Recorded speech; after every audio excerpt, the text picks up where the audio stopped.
अध्याय 5 दृग्याजु मास्टर्स। विश्व के सबसे दृग्याजु लोगों का महत्वपूर्ण मार्गदर्शन। दृग्याजु लोगों का बहुमूल्य मार्गदर्शन।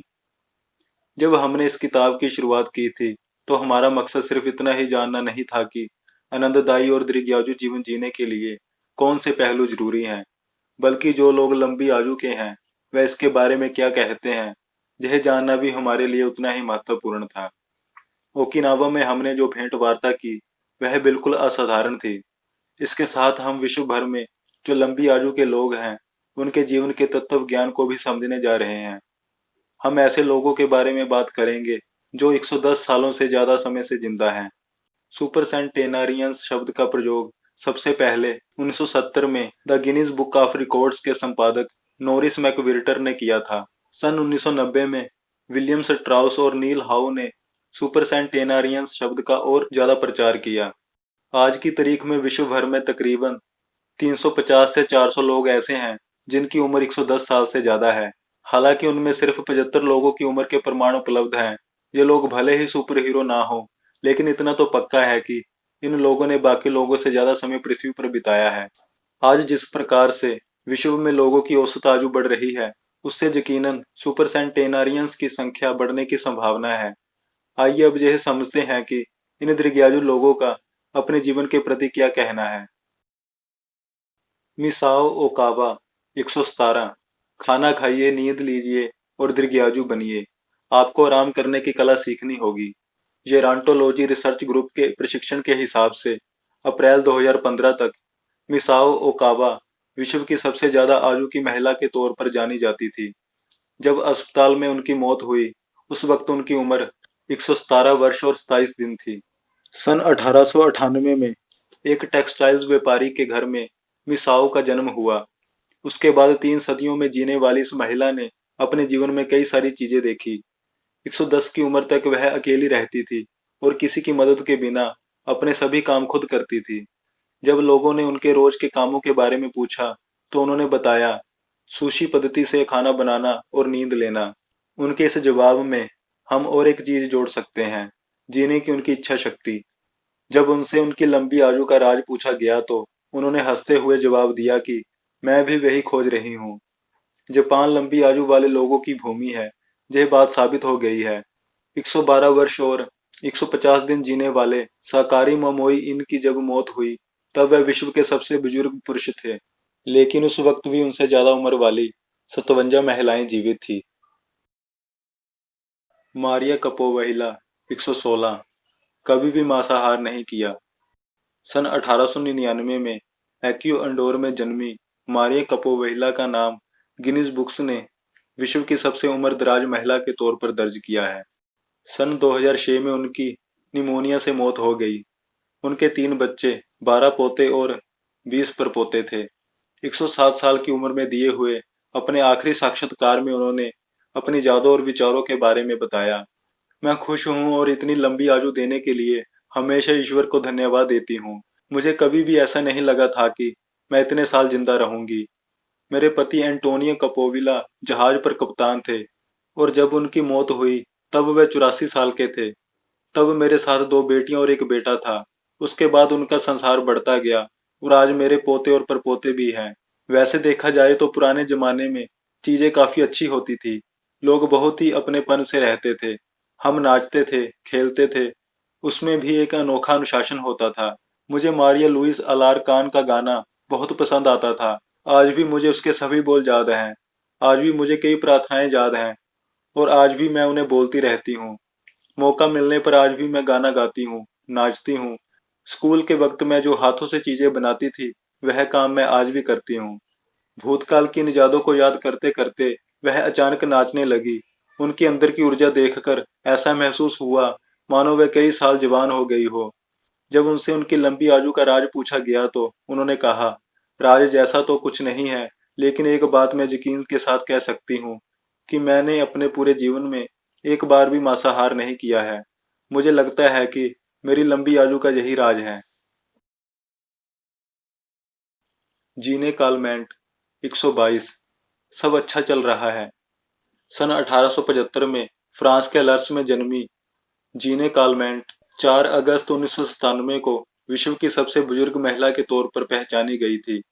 उस वक्त उनकी उम्र 122 वर्ष की थी।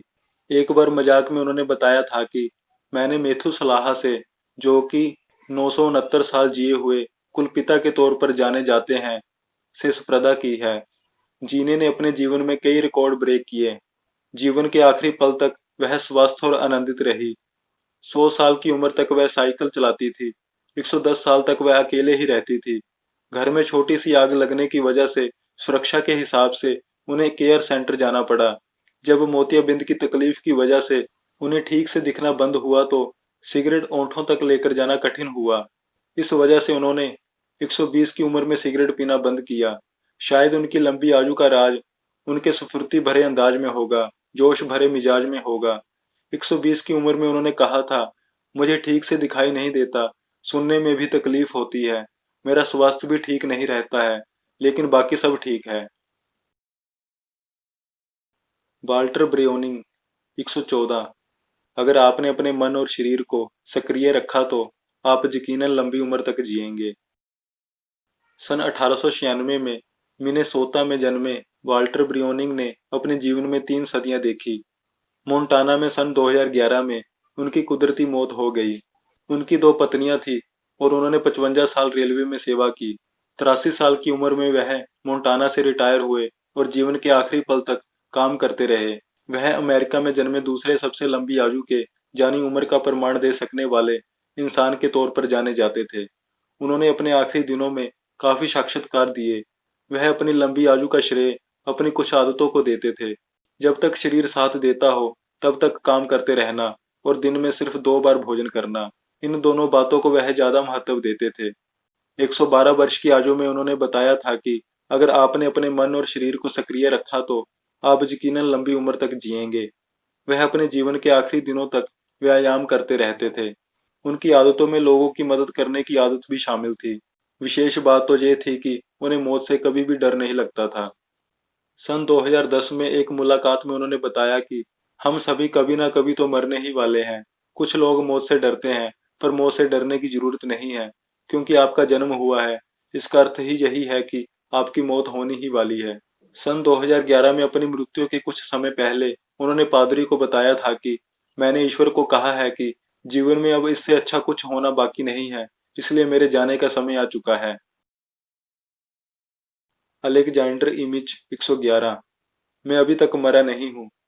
पोलैंड में सन 1903 में जन्मे अलेक्जेंडर इमिच केमिस्ट और पैरासाइकोलॉजिस्ट थे। सन 2014 में जब उनकी मौत हुई तब वह यूनाइटेड स्टेट्स में रहते थे। उस वक्त वह विश्व के सबसे ज्यादा आयु वाले पुरुष थे। इमिच अपनी लंबी आयु का श्रेय व्यसन रहित रहने तथा मद्यपान न करने को देते थे।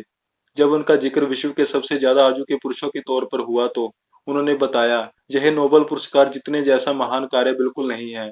सच बताऊं तो मुझे कभी भी ऐसा नहीं लगा था कि मैं इतनी लंबी आयु तक जी सकता हूँ। मेरी लंबी आयु का राज मैं भी नहीं बता सकता, लेकिन एक बात तो सच है कि मैं अभी तक मरा नहीं हूँ। इकिगाई कलाकार। लंबी आयु का राज सिर्फ सुपर सेंटेनारियंस को ही पता हो ऐसा नहीं है। ऐसे कई सारे लोग हैं जिनका नाम भले ही गिनीज बुक में दर्ज ना हुआ हो, लेकिन उन्होंने अपनी लंबी आयु और ऊर्जा से जीवन का नया अर्थ समझाया है। ये कलाकार रिटायर होने के बाद भी अपनी इकिगाई के हिसाब से जीवन के आखिरी पल तक काम करते रहे। कला, फिर चाहे वह किसी भी प्रकार की क्यों ना हो, हमारे जीवन को अर्थ देती है और खुशी के कई पल लाकर देती है। विशेष बात यह है कि ये पल सभी के लिए उपलब्ध होते हैं। होकुसाई 18वीं सदी के मध्यम से लेकर 19वीं सदी के मध्यम तक 88 साल जिए। वह यूकियो ई स्टाइल पद्धति से लकड़ी की वस्तुओं पर छपाई का काम करते थे। इस कलाकार ने 100 व्यूज ऑफ माउंट फूजी नामक किताब में लिखा है, मैंने 70 साल की उम्र तक जिन चीजों की निर्मित की उनकी असल में गिनती ही नहीं करनी चाहिए। 73 वर्ष की आयु के बाद मुझे जानवर, पंछी, पेड़ पौधे और जहां तक कि कीड़े मकोड़ों की भी रचना समझ में आने लगी। अपनी उम्र के 80वें साल में मैंने थोड़ी बहुत तरक्की की, ऐसा मुझे लगा। मुझे यकीन है कि 90 साल का होने तक मैं अपने कामों के रहस्य को सही तरीके से समझने लगूंगा। 100 साल का होने तक मैं जरूर महान काम करूंगा और मुझे यकीन है कि जब मेरी उम्र 110 साल हो तो मैं सही मायने में अपने काम के माध्यम से अपनी भावनाओं को और जीवन के असली अर्थ को व्यक्त कर सकूंगा। अगले कुछ पन्नों में हम न्यूयॉर्क टाइम्स के लिए कमीले सविने द्वारा एकत्रित किए हुए कुछ महान कलाकारों के बहुमूल्य शब्द जानने वाले हैं। इनमें से एक भी कलाकार ने अपने जीवन में कभी भी रिटायरमेंट नहीं ली है। वे आज भी अपने काम का आनंद ले रहे हैं। अगर हमारे पास स्पष्ट लक्ष्य हो तो कोई भी हमें रोक नहीं सकता। यही बात उन्होंने अपने जीवन द्वारा लोगों के सामने रखी है। अपनी उम्र के 86 साल पूरे होने पर भी अभिनेता क्रिस्टोफर प्लमर अपने काम के प्रति प्रेम को व्यक्त करते हुए कहते हैं, मुझे स्टेज पर काम करते वक्त ही मौत आए, दुनिया छोड़कर जाने का यह सबसे अच्छा मार्ग होगा। ओसामू तेजुकाजिन को आधुनिक जापानी मागा पद्धति का जनक माना जाता है। उन्होंने सन 1999 में अपनी मौत के कुछ समय पहले अपनी भावनाओं को व्यक्त करते हुए एक कार्टून निकाला जिस पर लिखा हुआ था, please just let me work, यानी कृपा करके मुझे काम करने दे। फिल्म निर्माता फेडरिक वहाइजमन 86 साल के होने के बाद कह रहे थे कि वह जो आज भी अपना काम इतने प्रभावी तरीके से कर पाते हैं उसके पीछे एक ही वजह है, और वह है अपने काम के प्रति उनका प्रेम। उनके अनुसार मेरी उम्र के कई सारे लोग हमेशा बीमारी और शरीर के साथ ना देने का बहाना बनाते रहते हैं, लेकिन मेरा पूरा मित्र परिवार अपनी कला से प्रेम करता है और हम में से हर कोई जीवन के आखिर तक काम करता रहेगा। कार्मेन हरेरा, जिन्होंने अपने जीवन के 100 साल पूरे किए, ने 99 की उम्र में पहला कैनवास बेचा था।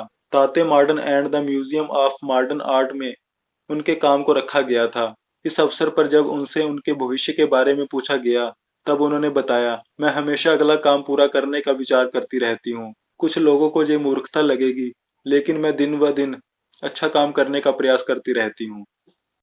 सदा सीखते रहें। भले ही आप बुजुर्ग हो जाएं और आपका शरीर थक जाए, भले ही आपके शरीर में तकलीफ हो रही हो और दर्द आपको दिन रात जगाता रहे, भले ही आपकी प्यारी पत्नी आपको छोड़कर चली गई हो और आपके सपने नष्ट हो गए हों, और भले ही आपका आत्मविश्वास कम हो गया हो, तो भी सदा सीखते रहें, क्योंकि यही एकमात्र चीज है जो परिस्थितियों को बदल सकती है। इसी की वजह से आपको फायदा हो सकता है। सीखते वक्त मन कभी भी थकता नहीं है और आपको कभी भी इसका पश्चाताप नहीं होगा। प्राकृतिक प्रेमी और लेखक एडवर्ड ओ विल्सन ने एक बार कहा था, मुझे हमेशा ऐसा लगता था कि मेरे पास काफी जानकारी है और मैं किसी भी सवाल का जवाब दे सकता हूँ, लेकिन पिछले 10 सालों में जब से मैंने मैं कौन हूँ, हम कहाँ से आए हैं और हमें कहाँ जाना है ऐसे विषयों को पढ़ना शुरू किया है, तब से मुझे महसूस होने लगा है कि मैं कितना कम जानता हूँ। अल्सवर्थ कैली, जिनकी सन 2015 में 90 साल की उम्र में मौत हुई, उन्होंने कहा था, ये बहुत बड़ा भ्रम है कि उम्र के साथ हमारी इंद्रियां कमजोर हो जाती है। मुझे तो ऐसा लगता है कि जैसे जैसे उम्र बढ़ती है वैसे वैसे हम ज्यादा देखने लगते हैं, ज्यादा सुनने लगते हैं। आपकी उम्र जितनी बढ़ती है उतने ही आप ज्यादा देखने की कला सीखते हैं। मुझे रोज नई नई चीजें दिखाई देती है, जिसकी वजह से ही मैं नए नए चित्र बना सकता हूँ। 86 वर्ष के आर्किटेक्ट फ्रैंक गहरी हमें बताते हैं, कुछ इमारतों को बनाने में 7 साल तक लग जाते हैं। ऐसे वक्त पर संयम और वर्तमान में जीने की कला आपकी बहुत मदद करती है। गगेनियम बिलबाओ म्यूजियम के निर्माता गहरी को वर्तमान में रहने की कला काफी अच्छे तरीके से आती थी। वह कहते थे, आप सिर्फ वर्तमान में ही जी सकते हो, आप कभी भी भूतकाल में नहीं जा सकते। वर्तमान में जीने के लिए आंखें और कान खुले रखें, अखबार पढ़ें और आसपास क्या हो रहा है उसके प्रति सजग रहें। हर काम के प्रति जिज्ञासा रखें। ऐसा करने से आप अपने आप वर्तमान में जीने लगेंगे। जापान का दृग्याजु जीवन। जन्म मृत्यु की जानकारी रखने के लिए हमारे पास जंतर हैं। शायद इसलिए अमेरिका में ज्यादा लंबी आयु के लोग होने के सबूत मिलते हैं, लेकिन वास्तव में जापान में सबसे ज्यादा लंबी आयु के लोग रहते हैं। गांव का ज्यादा शांत और आनंदित जीवन ही लंबी आयु का राज है। जापान सबसे ज्यादा लंबी आयु के लोगों का देश है, इसमें कोई शंका नहीं है। विश्व के किसी भी और देश के मुकाबले जहां पर ज्यादा आयु के लोग रहते हैं, उचित खाद्य संस्कृति, बीमार होने से पहले ही डॉक्टरों की राय लेना और संस्कृति से जुड़े रहना, ये सभी बातें उनकी लंबी आयु में योगदान करती है। टीम भावना, मिलजुल कर रहना और जीवन के अंत तक सक्रिय रहना, ये सभी बातें उनकी लंबी आयु का राज है। जरूरत हो या ना हो, सदा सक्रिय रहने के लिए आपको आपका इकिगाई पता होना आवश्यक है। आपका इकिगाई आपको हमेशा आकर्षक और लोगों के उपयोग में आने वाली चीज़ें बनाने के लिए प्रेरित करता रहता है।